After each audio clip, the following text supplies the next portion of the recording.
Selamat siang sahabat, jumpa lagi dalam Breaking News Update COVID-19 dalam Jatim News Today. Saya Tika Amsar siang ini yang akan menemani Anda sahabat, yang juga Breaking News Update COVID-19 ini juga disiarkan serentak di Radio Asosiasi Lembaga Penyiaran Publik Lokal Jawa Timur. Disiarkan di Suara Sidoarjo, Persada Kabupaten Blitar, Pradia Suara Tuban, Ralita Pamekasan, Mahardika Kota Blitar, Suara Gresik, Suara Madiun, dan Ersal Nganjuk. Rangkuman kabar update penanganan COVID-19 untuk regional Jawa Timur segera sahabat simak dalam Update COVID-19. Update COVID-19. Ya sahabat, siang hari ini dalam edisi di hari Sabtu ya 25 April 2020 Jatim News Today Breaking News Update COVID-19 saya awali dari laporan reporter Suara Sidoarjo. Ada Billy Patopoy yang mengabarkan bahwa PSBB Kabupaten Sidoarjo resmi terapkan jam malam. Sahabat pendengar Jawa Timur, pasca mendapatkan izin dari Menteri Kesehatan dan persetujuan dari pemerintah Provinsi Jawa Timur, pemberlakuan PSBB di Kabupaten Sidoarjo akan mulai dilaksanakan pada tanggal 28 April 2020.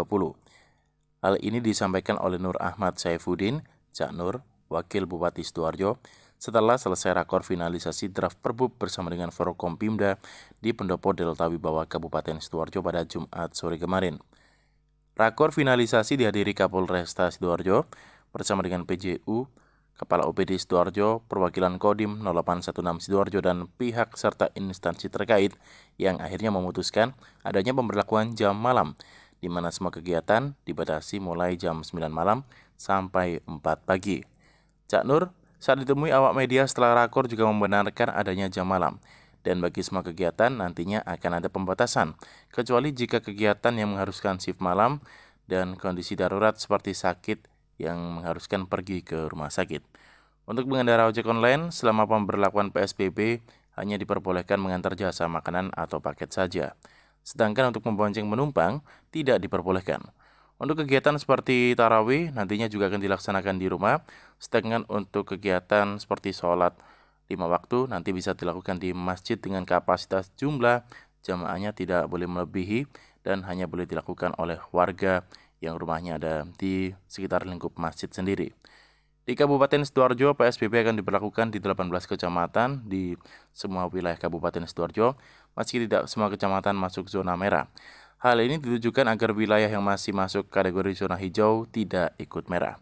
Sementara itu data terkini perkembangan COVID-19 di Kabupaten Sidoarjo saat ini ada 639 ODP, 150 PDP, 73 positif COVID-19.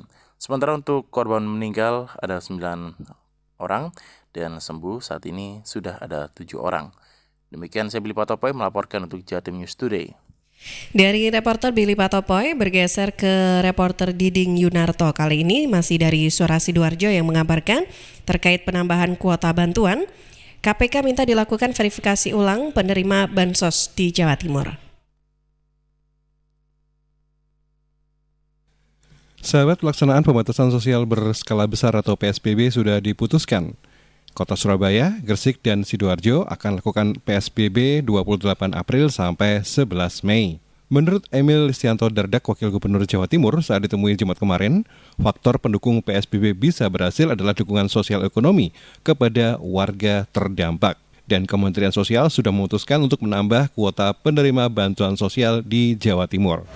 Untuk tambahan bantuan sosial tunai sebanyak kurang lebih 1,18 juta yang akan mendapatkan di Jawa Timur. 1,18 juta ini akan melengkapi sebanyak kurang lebih 3,8 juta yang mendapatkan bantuan pangan non tunai. Jadi kita mengatakan total ini mendekati 5 juta. Mendekati 5 juta keluarga di Jawa Timur yang ada di dalam data terpadu kesejahteraan sosial atau DTKS. Nah ini masuk dulu. Setelah ini masuk, tetapi yang tidak kalah penting, KPK mengeluarkan edaran bahwasanya ada diharapkan dilakukan penyisiran yang ada di dalam data terpadu ini sebenarnya layak tidak memperoleh bantuan. Kalau tidak dan dianggap ada orang lain di luar data yang lebih layak, tolong diintegrasikan di Kementerian Sosial datanya. Nah ini ternyata kan prosesnya berjalan. Karena Kementerian Sosial juga memberi ruang bagi pemerintah kabupaten kota untuk menyampaikan kalau ada yang jadi prioritas utama yang ada di data. Tapi kalau ternyata yang di dalam data ini kurang pas, dia bisa mengusulkan yang lain. Selain itu masih ada spare, masih ada sisa cadangan yang dari kuotanya Kepsos yang bisa mengusulkan nama-nama lain. Dari data gugus tugas penanganan COVID-19 di Jawa Timur, untuk jumlah total positif ada 690 dengan tambahan 28. PDP 2.523, ODP 17.912. Sementara untuk pasien yang terkonversi negatif dan sembuh ada 133 dengan tambahan 6 orang. Saya Didi Yunarto, Suara Sidoarjo untuk Jatim News Today. Dari Suara Sidoarjo ke Mahardika FM Kota Blitar, dilaporkan oleh reporter Kirana Nisa, jam kerja ASN di Kota Blitar dipangkas 5 jam per minggu selama Ramadan. Jam kerja aparatur sipil negara ASN Kota Blitar dipangkas selama Ramadan 1141 Hijriah. Suyoto Badan Kepegawaian Daerah BKD Kota Blitar mengatakan pemangkasan jam kerja ASN ini berdasarkan peraturan Kementerian Pendayagunaan Aparatur Negara dan Reformasi Birokrasi Republik Indonesia Kemenpan RB nomor 51 tahun 2010 tentang penempatan jam kerja selama Ramadan, yang mana tahun ini jam kerja ASN ditetapkan minimal 32,5 jam per minggu atau berkurang 5 jam dibanding hari biasa. Suyoto menyebut untuk ASN 5 hari kerja diawali pukul 7:30 pagi sampai 2 siang, khusus hari Jumat mulai jam 7:30 pagi sampai 2:30 sore. Sedangkan untuk ASN 6 hari kerja, Senin sampai Kamis diawali jam 7:30 pagi sampai 7:30 siang, hari Jumat mulai jam 7:30 pagi sampai 11 siang, dan hari Sabtu mulai jam 7:30 pagi sampai 12:30 siang. Yang 5 hari kerja itu adalah OPD yang bukan pelayanan, dan yang 6 hari kerja itu biasanya adalah di rumah sakit, terus pelayanan kepada masyarakat. Suyoto menambahkan selama Ramadan ini ASN di Kota Blitar masih bisa merasakan WFH karena berdasarkan surat edaran Kemenpan RB nomor 50 tahun 2020 tentang perubahan kedua atas surat edaran nomor 19 tahun 2020, WFH atau work from home untuk ASN selama pandemi COVID-19 diperpanjang sampai 13 Mei 2020. Kirana Nisa, Mahardika. Ya, masih dilaporkan dari Mahardika FM Kota Blitar, bergeser ke reporter Surya Muhammad yang mengabarkan bahwa gugus tugas penanganan COVID-19 di Kota Blitar pantau warga yang baru pulang dari Pondok Pesantren Temboro, Magetan.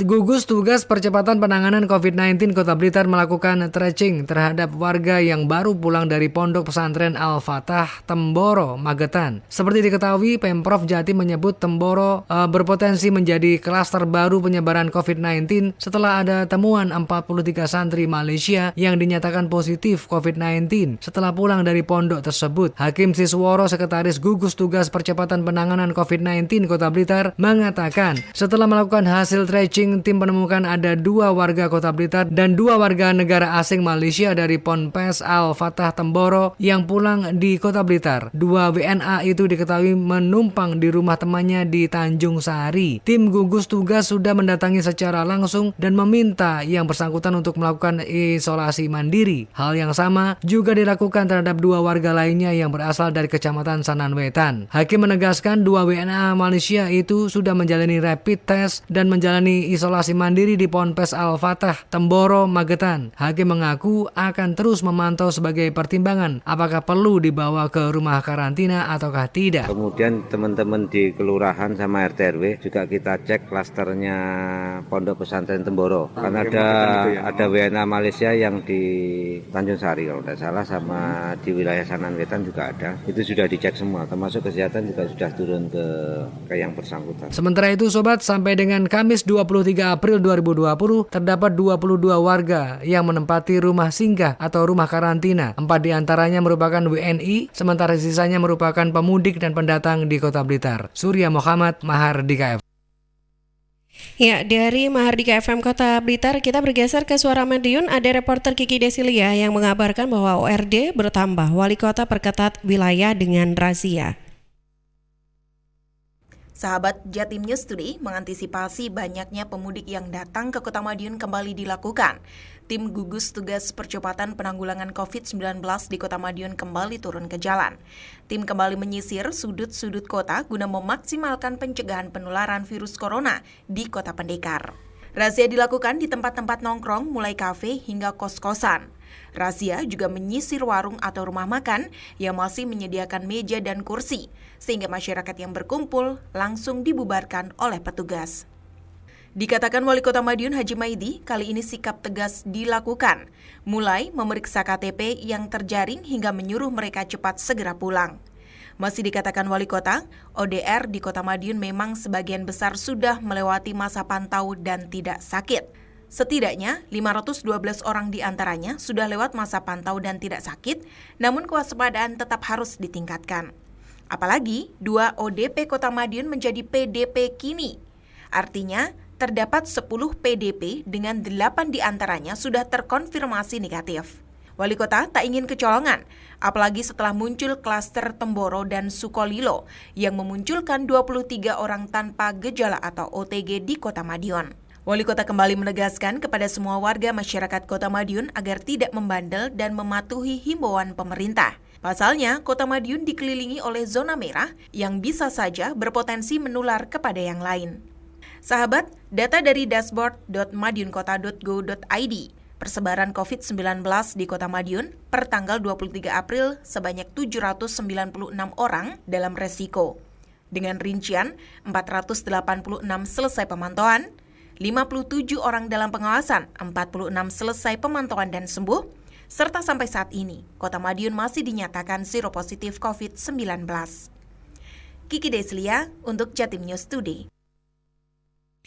Ya, dari Kiki Deslia dari Madiun, kita bergeser selanjutnya ke Persada FM Kabupaten Blitar. Ada reporter Risma Erina yang mengabarkan bahwa bulan puasa di tengah pandemi COVID-19, Satpol PP Kabupaten Blitar tetap intensif gelar razia hiburan malam.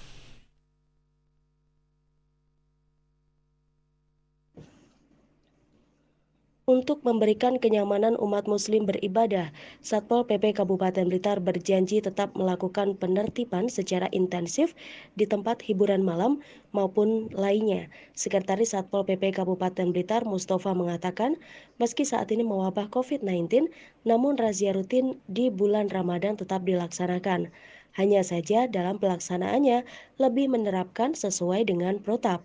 Di sisi lain, sambil melakukan razia itu, pihaknya juga melakukan upaya sosialisasi kepada masyarakat agar mematuhi himbauan dari pemerintah untuk melakukan social distancing maupun physical distancing. Mustafa menegaskan tidak segan-segan menindak pelaku usaha yang masih buka di bulan suci Ramadan, apalagi saat ini sedang mewabah virus corona, sehingga dihimbau bagi seluruh pelaku usaha hiburan malam agar mematuhi aturan yang ada. Mustafa berharap dengan adanya penertiban secara rutin bisa melancarkan ibadah puasa umat muslim, karena ini merupakan momen bagi umat muslim untuk melaksanakan ibadah dengan khusyuk.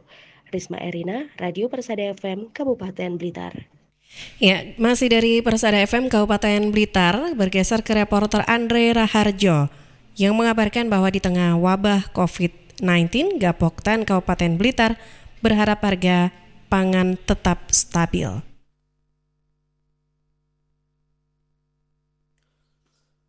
Ketua Gabungan Kelompok Tani atau Gapoktan Kabupaten Blitar, Mujib, mengatakan di tengah mewabahnya virus corona, semua petani di Kabupaten Blitar ikut terdampak. Namun ia berharap harga pangan tetap stabil karena pangan merupakan penyangga kehidupan sehingga semua membutuhkannya. Di sisi lain, Mujib juga berharap petani tanaman pangan tidak kesulitan menjual hasil panennya. Untuk itu kehadiran pemerintah daerah dalam menyikapi kondisi di tengah pandemi virus corona ini sangat diperlukan. Menurutnya petani peternak saat ini sangat mengeluh.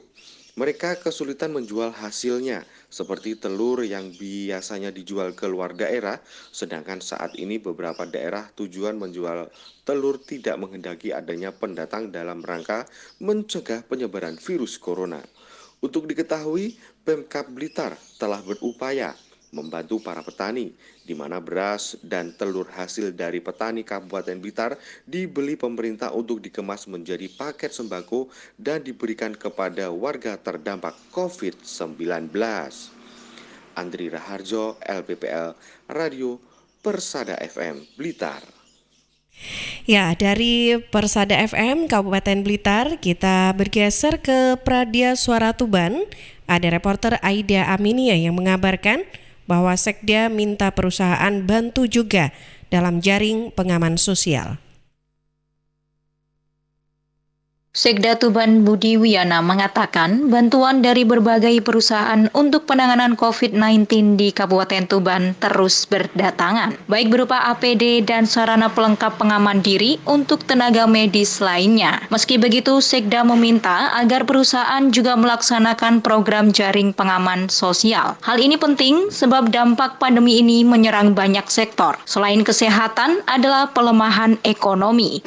Kemudian juga kita berharap juga pengaman sosial seperti sembako, kemudian bantuan-bantuan yang lain, sehingga paling tidak nanti minimal di daerah ring mereka, ring 1 dari Pertamina GRRI ini bisa lebih ringan untuk terkait dengan COVID ini.